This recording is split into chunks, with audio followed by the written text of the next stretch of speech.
তার থেকে চেতনার বিস্তৃতির দিকে যাত্রা, সেই যাত্রার মাধ্যম হিসেবে রবীন্দ্র চেতনা আমাদের বড় বড় আশ্রয়। সেই রবীন্দ্রনাথের প্রাসঙ্গিকতা এই সময়ে, সে কথা বলতে গেলে তো তার শেষ হওয়ার কথা নয়।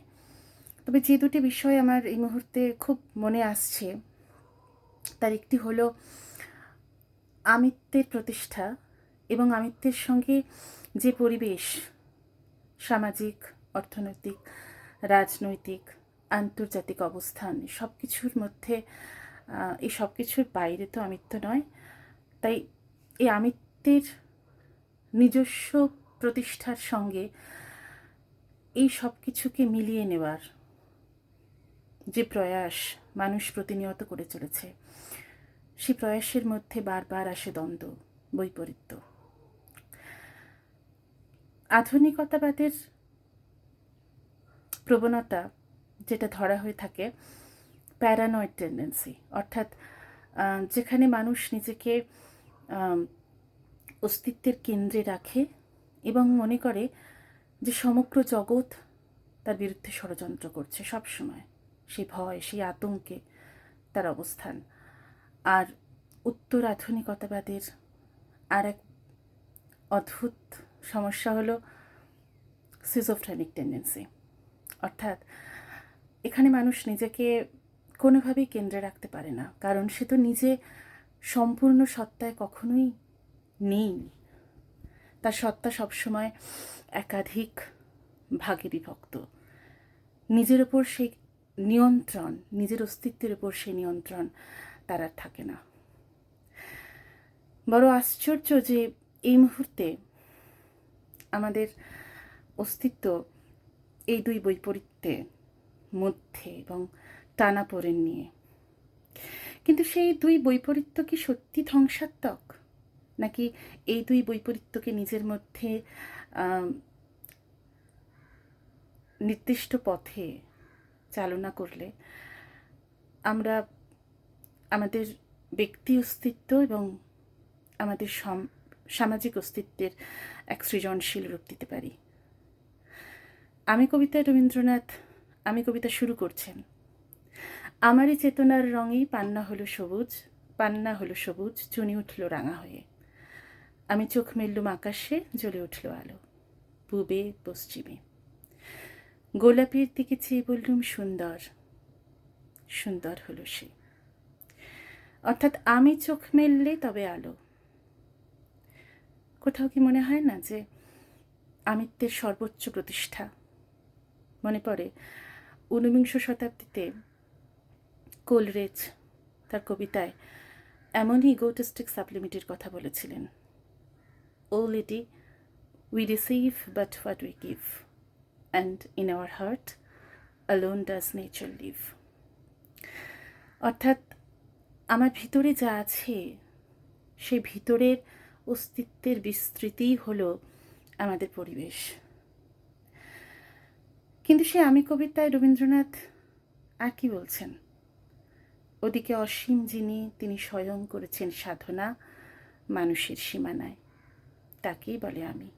অর্থাৎ সেই আমি যত বৃহৎই হোক না কেন, সেই আমির প্রতিষ্ঠা জীবনের যত বড় প্রয়াসই হোক না কেন, সে আমি কিন্তু আমাদের অসীমকে একটা সীমার মধ্যে রাখার প্রয়াস মাত্র।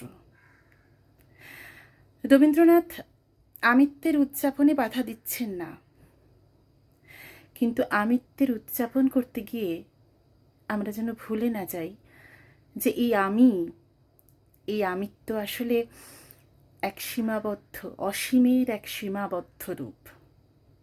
সেই চেতনা আমাদের মধ্যে থাকা প্রয়োজন। রবীন্দ্রনাথ তার বিভিন্ন লেখায়, বিভিন্ন সৃষ্টির বিভিন্ন রূপে আমাদের একথা বারবার স্মরণ করিয়েছেন। আরেকটি ব্যাপার যেটি ইদানিং বড় বেশি মনে পড়ে, সেটি হলো রবীন্দ্রনাথের জাপান এবং ইউএসএ তার বক্তৃতামালা নিয়ে প্রকাশিত হয়েছিল 1917 সালে। জাতীয়তাবাদের উপর লেখা, যে লেখার জন্য তাকে বিভিন্নভাবে সমালোচিত হতে হয়েছে। তার উপর নেমে এসেছে আক্রমণ, তাকে ভুল বোঝা হয়েছে, তার বক্তব্যের ভুল ব্যাখ্যা করা হয়েছে। ঠিক যেভাবে যুগের পর যুগ ধরে বিভিন্ন মনীষীর, বিভিন্ন দ্রষ্টার দর্শনের ভুল ব্যাখ্যা আমরা করে এসেছি, সেই প্লেটো থেকে শুরু। রবীন্দ্রনাথের জাতীয়তাবাদের যে ধারণা, সেই ধারণাকে বারবার বলা হয়েছে যে তিনি ঔপনিবেশিক শক্তির পক্ষে কথা বলেছেন, তিনি ভারতের স্বাধীনতা সংগ্রামের বিরুদ্ধে বলেছেন। আসলে রবীন্দ্রনাথ তার জাতীয়তাবাদের সংজ্ঞায় বা জাতীয়তাবাদের ধারণায় বলতে চেয়েছিলেন যে সেই ধারণা আসলে পাশ্চাত্যের যে নেশন স্টেটের ধারণা, সেই ধারণা ভারতবর্ষের মতো একটি দেশে প্রয়োগ করার আগে আমাদের বারবার চিন্তা করা প্রয়োজন। কারণ ভারতবর্ষের ভিত্তি বহুত্ববাদের উপর প্রতিষ্ঠিত, এবং সে বৈচিত্র্যের মধ্যে ঐক্য হোক বা ঐক্যের মধ্যে বৈচিত্র্য, যাই হোক না কেন, সেখানে ভারতবর্ষের সত্তার কথা মাথায় রেখে আমাদের নতুন করে ভাবা উচিত, পাশ্চাত্যের ধারণাকে জোর করে চাপিয়ে না দিয়ে। নেশন স্টেটের ধারণা সম্পর্কে তিনি বারবার বলেছেন। এই জাতীয়তাবাদের প্রসঙ্গ এলেই আরেকটা প্রসঙ্গ যেটা মনে আসে, অর্থাৎ ভারত চর্চা তো কখন ধর্ম ছাড়া হতে পারে না। ভারতবর্ষের অবস্থান, ভারতবর্ষের প্রকৃতি, তার অস্তিত্ব ধর্মের বাইরে নয়।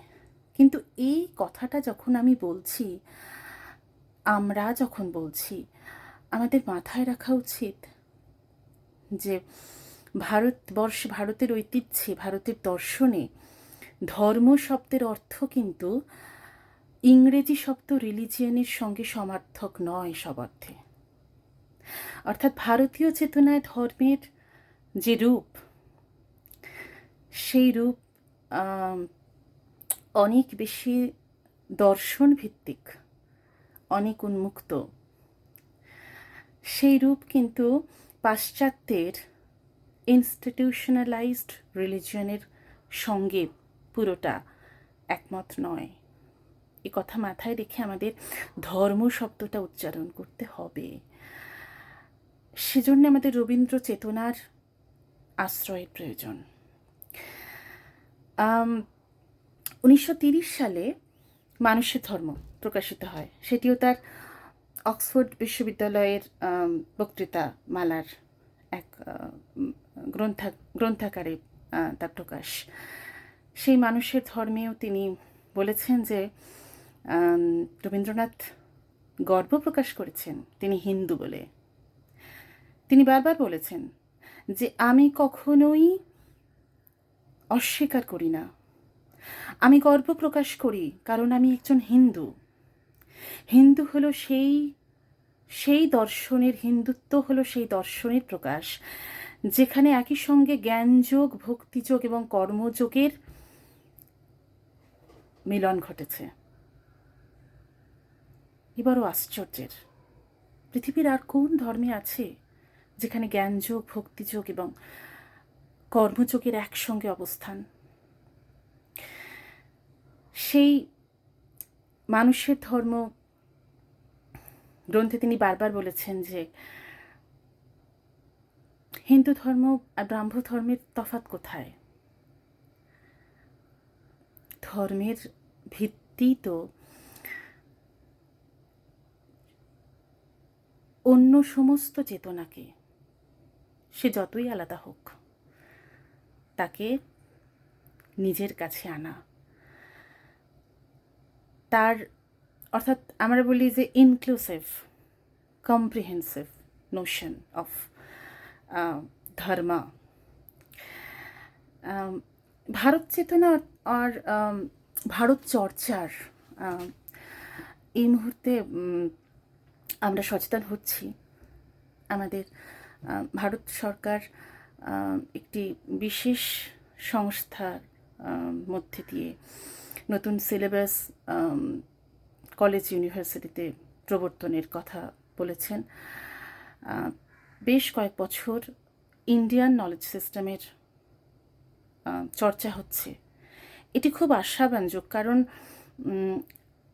এই প্রজন্মের ভারতের ভারতের দর্শন জানাটা ভীষণ প্রয়োজন। তারা পৃথিবীর যেখানেই থাকুন না কেন, তাদের নিজেদের জাতি, নিজেদের ঐতিহ্য, নিজেদের দর্শন জানাটা খুব জরুরি। সেই চেতনায়, সেই চর্চায় রবীন্দ্র চেতনা এক বড় নির্ভরযোগ্য মাধ্যম। অর্থাৎ সেই চেতনার মধ্যে সেই রবীন্দ্র পাঠ আমরা 25শে বৈশাখ উদযাপন করি, আমরা 22শে শ্রাবণও মনে রাখি। সকাল থেকে বিভিন্ন অনুষ্ঠান, সভা সমিতি, বক্তৃতা, গান, কবিতা, নৃত্য, আরও কত কী। কিন্তু রবীন্দ্র পাঠ, সেই পাঠের আত্মীকরণ, সেই পাঠের প্রয়োগ আমাদের করাটা ভীষণ জরুরি। এই সময় সেটার দাবি রাখে। বাঙালির কাছে, ভারতবাসীর কাছে রবীন্দ্র পাঠ দীর্ঘায়িত হোক।